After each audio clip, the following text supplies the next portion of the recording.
Okay. So for the lecture today, the main lecture will be sort of this ground truth and data sets, but we have a few slides from last week, which we didn't quite make it to, so that we could try to finish on time. And if I'm not mistaken, this is where we left off, with sort of the reproducibility slides and how you go about sort of trying to reproduce experiments and get the same results every time.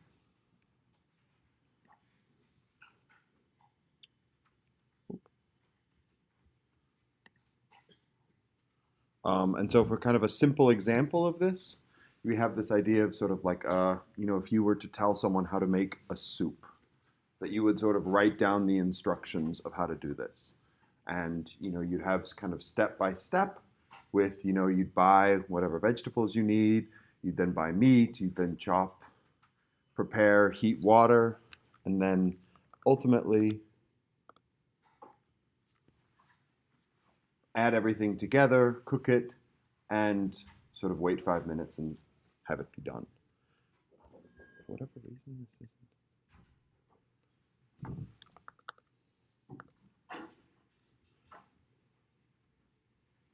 I guess we just do it this way. And so if we make a more complicated soup, maybe there's more steps you have to add to it. There's things that take longer, there's more dependencies that start to come in. We see that it sort of, becomes very important to list all of these instructions. And for anyone who's cooked before, it's of course quite clear that you have to deal with a lot of different things at the same time, and you have to clearly document every step that you've done. And so the same sort of logic applies to image analysis and processing as well.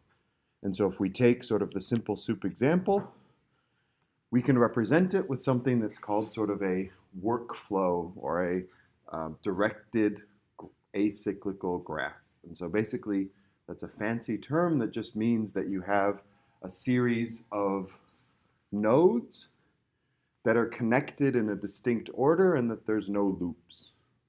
And so you have kind of this buy vegetables and then buy meat and then chop vegetables and then heat water and then add vegetables. So it's very sort of tedious, but it's got every step, and it's also very clear what the dependencies are. And so if you want to do this step, then you need to do this step and this step and this step and this step and this step before it. And so this is a very common representation for showing complicated tasks. It's also very good at sort of showing the relationships between tasks and linking different pieces together. So for those of you who started the KNIME exercises, this is very much what KNIME uses, but it uses these colorful yellow nodes instead of circles, but the idea is exactly the same, that you have an input, something that you do to it, and then an output. And so,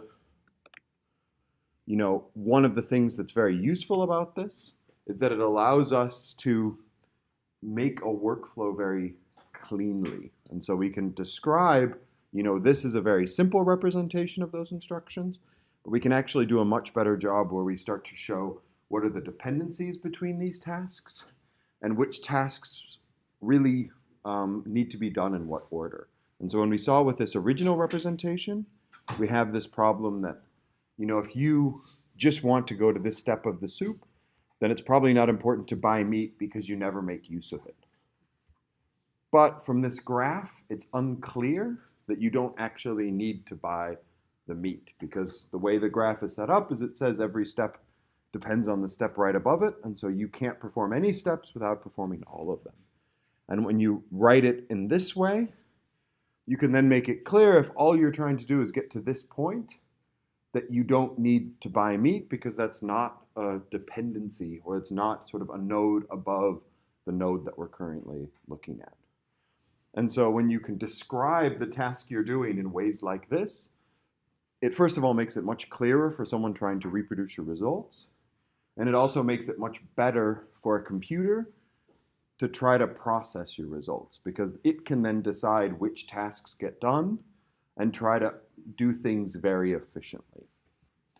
So that's something we'll get into a bit more detail in sort of the later lectures. But for now, we'll just kind of go what are more examples of these and why is this an important way to think?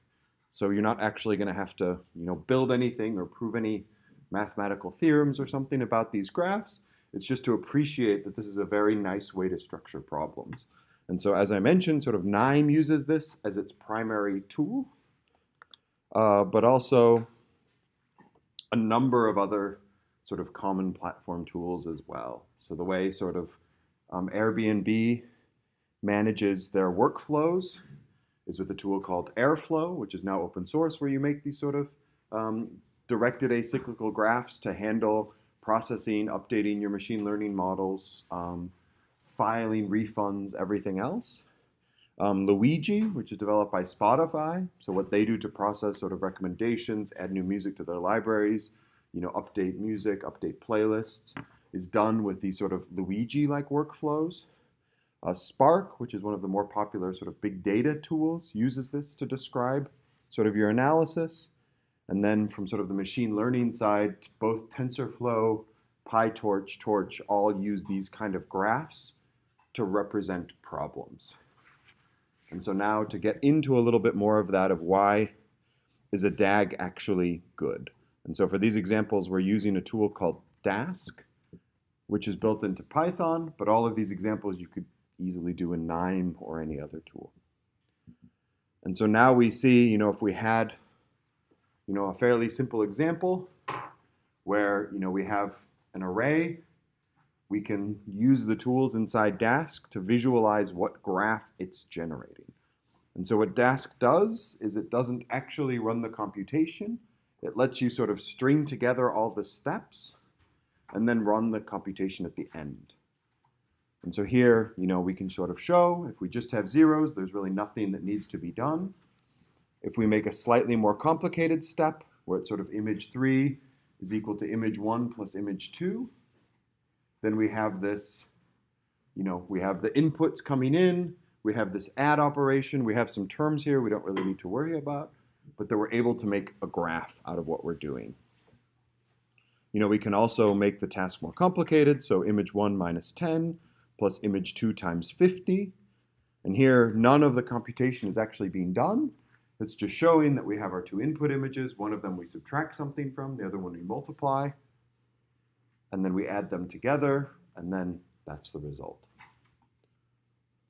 And so now, if you want to do sort of more complicated steps, here you can take much larger sized objects where, we have images that are 1,000 by 1,000, and then we break them up into little chunks. And so we represent one image, we actually see that there's 4 chunks that make up that image. And so now we can do operations with these where we can say, image minus 10 plus image times 50. And now that we see, instead of having just one graph, we now have 4 graphs because each one of our images is broken up into little pieces.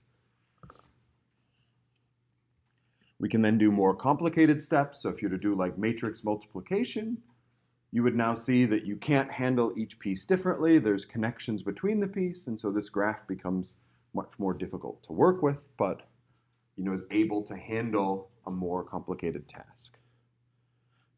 And that you can make these things as complicated as you want and sort of add layers on top of them.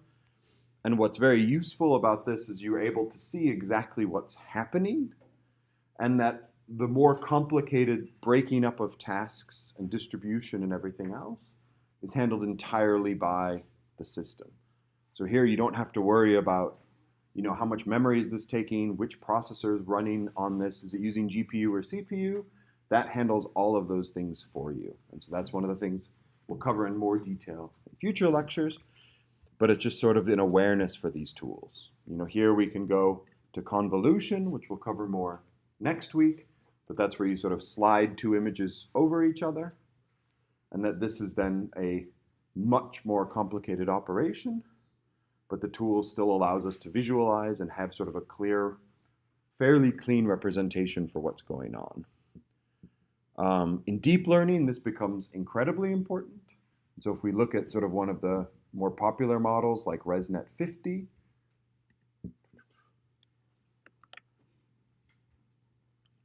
run it again.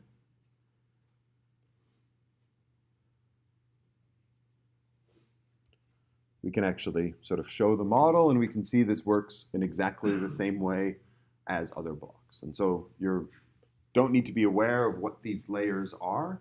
I mean, these are just operations that are being performed, but that a model that's capable of sort of, recognizing faces, detecting different types of, images that's probably used in your Google Photos or your Apple iPhoto to classify what you see in an image is all just a bunch of operations like this. And that this representation allows for it to be trained very efficiently and for it to be updated quickly and for lots of other people to do exactly the same sort of analysis. And so it's, I think it's 50 layers, so getting all the way to the very end is quite time consuming, but that you have a clear representation for what's being done. You can then show it sort of in even more detail. I think potentially won't spend much time on this, but you can play around with this yourself.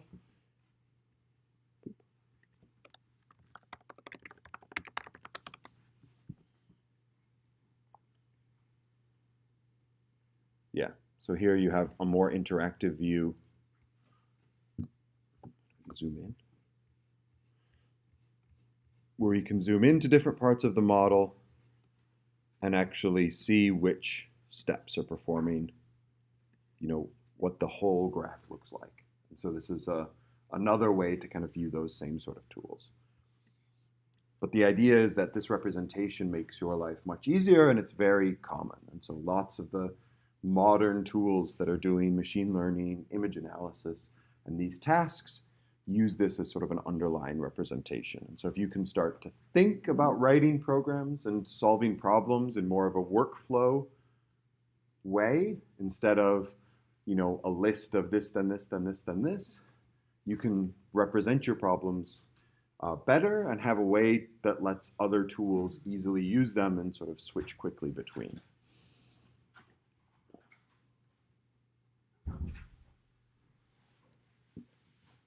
And so now we'll switch to actually the slides for today. I don't know if these ones will work.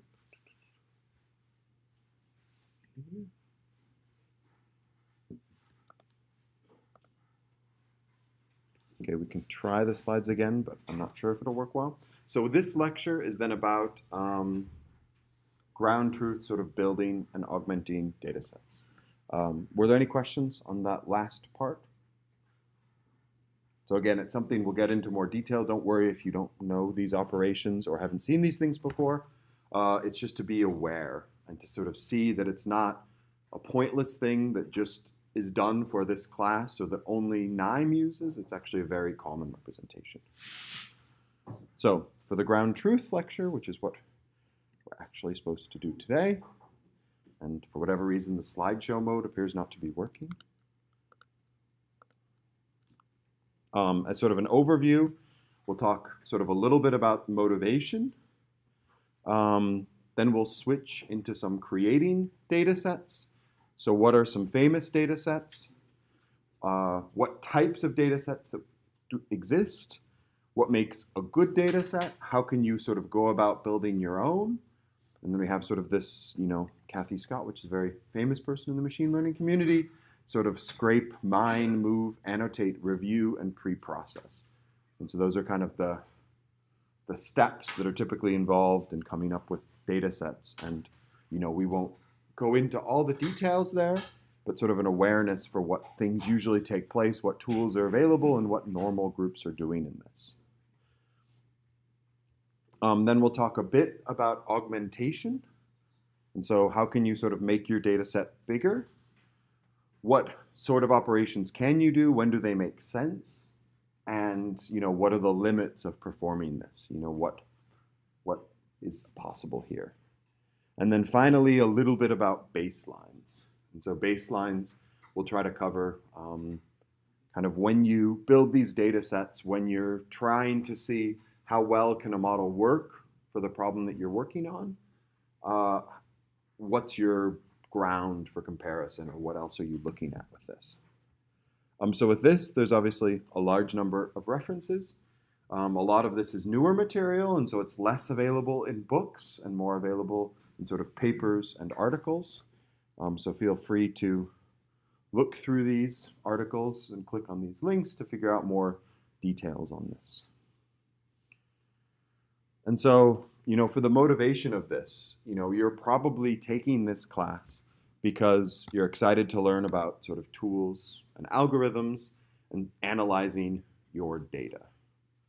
And so you're probably a bit curious why datasets is such a big lecture, because datasets actually doesn't teach you really how to analyze your data. You don't gain any new algorithms or computational tools in a lecture like this. And so why are we spending time on this? Additionally, for all of you who are PhD students, you potentially have already collected your data set, that you have an X-ray machine or diffraction patterns, and you already have 100,000 patterns, and your goal is to analyze them. And so why don't you spend time talking about making data sets? You've already done it. And so to sort of get into that, I will let sort of other people speak for me. And I found a number of these quotes sort of quite useful. So John Taylor, someone who's been working in this field for quite a long time. I think they're at Google now, but I'm not sure.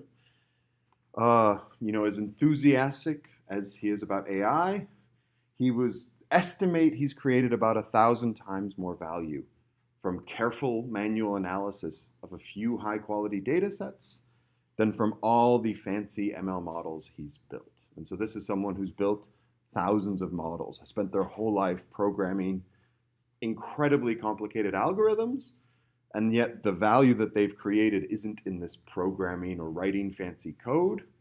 It's in careful analysis of the data and going through things one picture at a time and really trying to understand what's in the data, why the data is sort of good or bad, and how you can go about improving it. This is from Andrej Karpathy, who's now, I think, the chief AI officer of Tesla. And this is sort of in a presentation he gave where you have the time spent thinking about data sets. And during his PhD, it's this very, very small fraction. And most of the time he spent thinking about models and algorithms, which is probably a similar situation to where most of you are, where you're focused on writing code and actually building something and not very focused on data sets. And now that he's at Tesla, where he's hired to build algorithms, he spends most of his time thinking about data sets, how you collect better data, how you can label data better, how to sort of organize it, make sure you have good examples, have corner cases, everything else. And then still quite a bit of time, but only a quarter of his time actually thinking about models and algorithms. And so I find that sort of quite telling that, maybe in university world, building algorithms all day is fine, but at any real company, even the most advanced companies around, the reality is data sets have much more importance than algorithms. And then sort of this last tweet, which is sort of the citation we had before, which is sort of the biggest failure in junior sort of machine learning and computer vision engineers is the lack of interest in building data sets. So kind of as I mentioned, it seems like it's sort of boring grunt work. It's not very interesting, writing MATLAB code, getting cool graphs. Seems like it's much more exciting, but it's at least sort of half of the problem of things that you're dealing with. And so, if you want to build a good data set, you have to spend a lot of time really understanding a problem, what possibly goes wrong, where sort of corner cases come in, and what happens in very rare cases, but it's very important. If you think about simple examples from like the Tesla case, if you're building a self-driving car, 99.9% of the time the car's on the freeway and it doesn't have to do anything, but that tiny, tiny fraction of the time when a baby is crawling across the street in front of your car, you need to make sure it behaves correctly. That all the time spent driving on the freeway is worth nothing if you run over one baby, which is a very rare event, but it's something you have to be incredibly well prepared for. And having a data set that covers highway really well, but people crossing the street poorly, is useless. Having a car that can only do one specific sort of task doesn't let you have a car that you can actually put on the road and have drive around. And so this is like sort of her final tweet on this, where it was, 95% of her job is building tools to annotate data sets better. And only about 5% is spent building algorithms or doing machine learning. And so for PhD students, that will probably be shifted a bit. But an awareness that most people in the real world doing these tasks are not spending a majority of the time on the algorithms. They're spending much more time on the annotation, on the labeling, and that this is actually the most valuable work. That building the machine learning, once someone's made a very good data set, is really easy. Building the machine learning on a bad data set is almost impossible. And so, data is quite important. And so for many of you who have, are on Twitter or read sort of more hyperbolic news about AI and sort of the future, there's quite a few articles that say, data is the new oil. Hospitals have thousands of patient images inside of them. This is a huge amount of value. They can start selling it and making money. And this probably is a bit exaggerated, but it's a pretty essential component for building modern tools and for knowing that you're solving a problem well. And so kind of the first part is, testing good algorithms requires good data. And so even if you're not doing any machine learning at all, you're building algorithms entirely from scratch, you're following the image enhancement, the segmentation, the morphology, object analysis, the standard lectures in this class. If you don't know what to expect, how do you know that your algorithm actually worked well? If you build something that counts cells and you don't know how many cells it's supposed to find, you really don't have a good way of saying if it counted the right number of cells. Additionally, if you have lots of edge cases, how can you make sure it works on all of them? And so if you're dealing with a problem, again, like simply cell counting, what happens if there's no cells? Is your algorithm able to see that? What happens when someone accidentally covers up the microscope and so the image just comes up completely blank? Does it still find cells there? Does it report 0? Does it report that it actually is covered up and the image is invalid? And all of those things are things that you need to be sort of concerned with and testing. And these are very different for every problem and require lots of work to sort of annotate, organize, and put together. And then particularly, this is one of the more important steps, is so if your pace of iteration is quick. And so if we look at kind of PhD projects or analyses that were done as few as 5 or 10 years ago, you might build one big analysis once, apply it to all of your data, and then publish a paper and say, that's it. We built an analysis, we ran it, and this is done. And the way sort of good or competent groups work today is that you build many, many analyses and that you're constantly improving them and constantly changing them. And sort of looking at, a site like Facebook, they have new versions of their website multiple times every day. And now clearly Facebook shouldn't be your model for doing everything in your project, but your model shouldn't be we build it once and run it once and then it's done. And more that each thing is a tiny iteration, and how can we make sure that our models are actually improving? For machine learning, this is obviously even more important, that if you want to count cells, you can probably write your own algorithm. You can use sort of fixed rules that you define to do it. But if you want to describe sort of subtle changes in cell structure, so if you want to see what happens, when someone gets infected with malaria, or how effective a certain type of drug against cancer is, and you're looking for early signs that the cells might have cancer, you probably can't write a list of mathematical rules to describe that.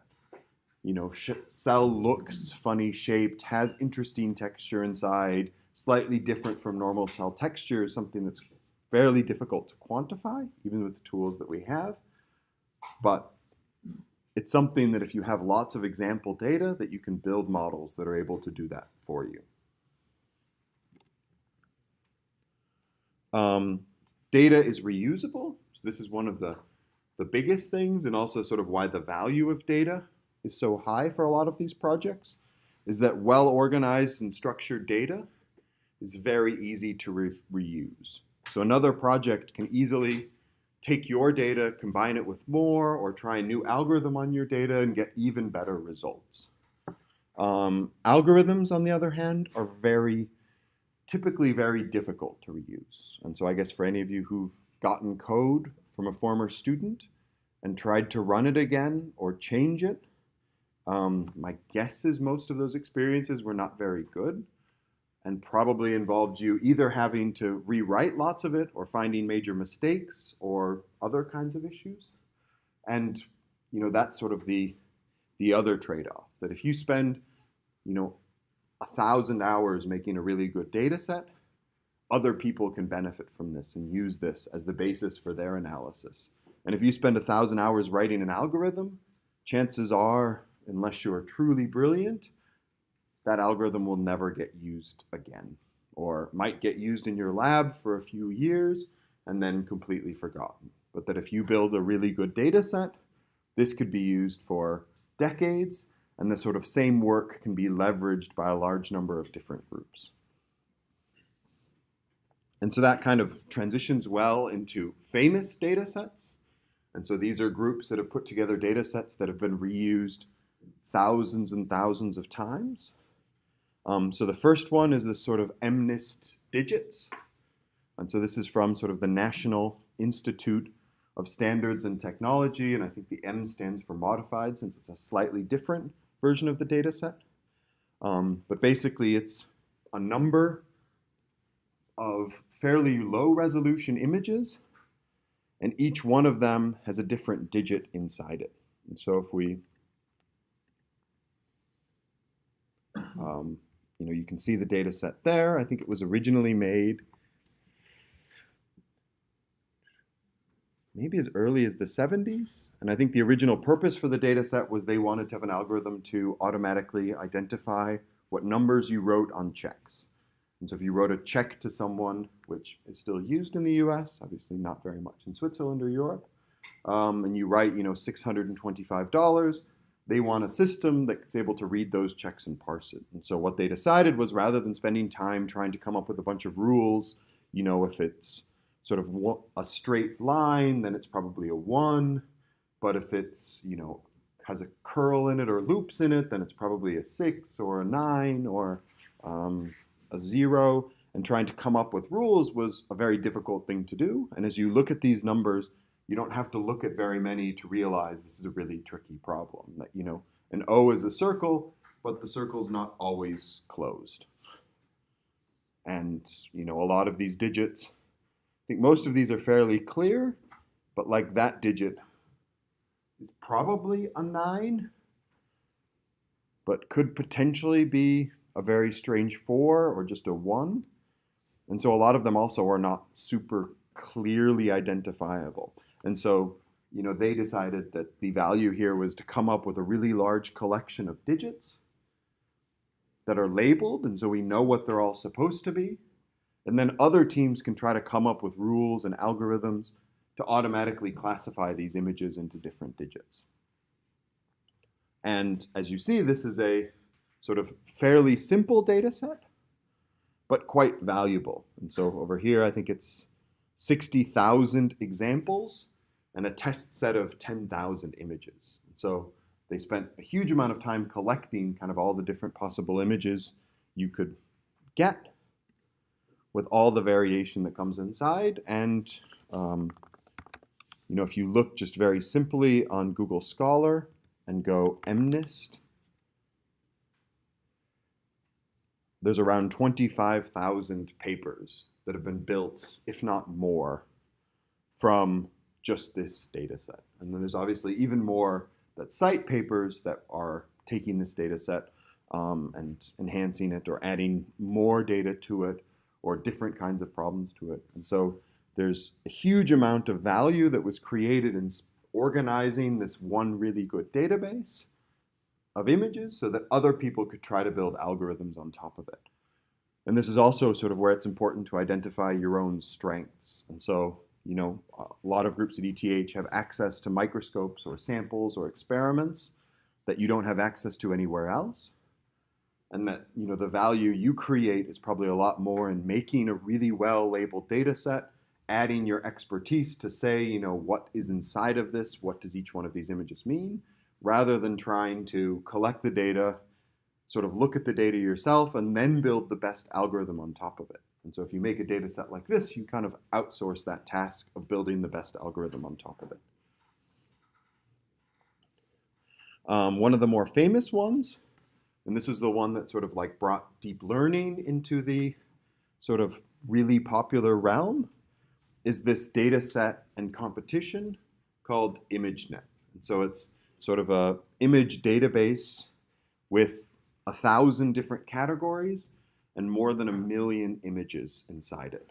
So you can click on this link, and I think we can just, yeah, downloading them I think is quite big because 1 million images is,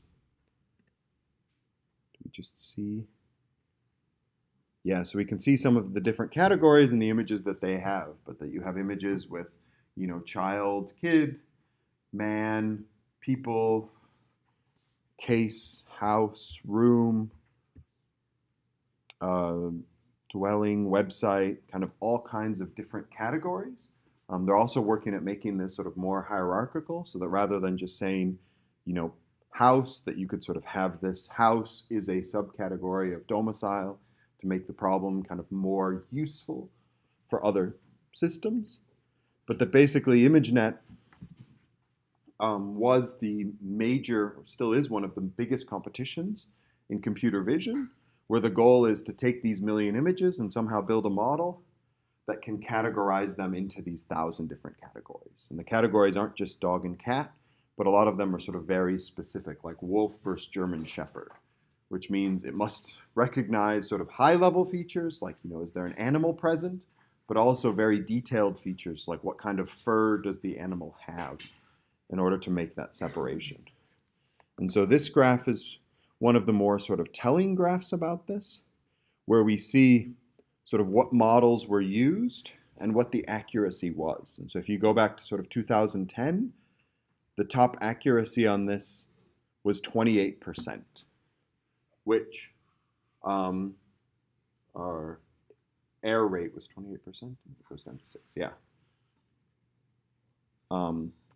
Which is actually quite a good error rate, because if you have 1,000 different categories, if you were to just randomly guess, you know, it would be 0.1%, and this is significantly higher than that, but still not usable if you were trying to really classify things together.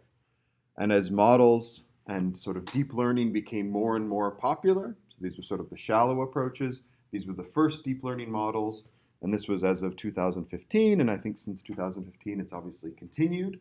The models have gotten much, much, much deeper, and the error rate has dropped down significantly. And so the error rate now is sort of by 3%, which is bordering on what humans are actually capable of. And so, you know, how well can you actually tell the difference between a wolf and a German shepherd by looking at sort of a, you know, 200 by 200 image? And it's not that easy of a task, particularly if the animal's off in the distance. And because there's so many different categories, it's, you know, quite a challenging problem. And so algorithms have now exceeded our ability to actually label the data accurately. For more sort of medical context, there's a data set called BRATS, which is about sort of segmenting tumors in multimodal brain images. And so what they've done is taken a bunch of MRI data and spent hours and hours having doctors manually label exactly where the boundaries of the tumor are in these brains. and the different sort of regions of the tumor. So kind of like the outermost extents, then sort of the core of the tumor, and then I think the green is sort of necrotic tissue, so tissue that's already started to die. And they've then done this for hundreds and hundreds of images, where every year they have a competition, and you take the data they have and try to build an algorithm that can take an MRI and automatically segment the tumor inside it. And so I think, the data sets come out in April, and you have, until the end of August or so to actually build a model and submit it to these problems. And so it's a quite interesting data set because it's very different than, identifying cats and dogs. This is actually a practical problem. If you can come up with a tool that's able to segment brain tumors, this would have value to sort of clinicians. It would help them analyze it, help them quantify and compare large numbers of patients. And what this also has shown is that the challenges in medical imaging have shifted. And so if you look at the competition winners, which I think show up here, maybe not.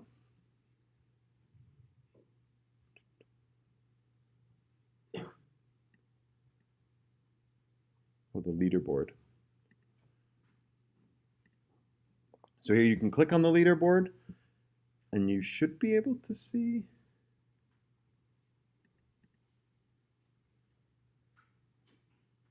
Oh, not all of them are particularly well labeled. But that if you looked at the leaderboard of sort of groups that were participating, you have sort of the standard groups that you'd expect, like Stryker, they're, a hardware manufacturer in medicine. Lots of,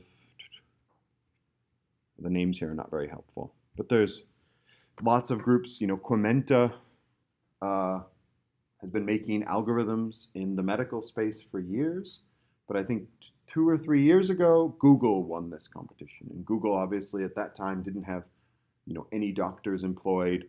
They were simply really good at building machine learning algorithms, and they were able to build better algorithms than GE or Siemens, which have worked for decades on this problem. And that's not because, Google knew something about the data or spent more time on it. It was because the data set was made in a way that lots of different people could access it.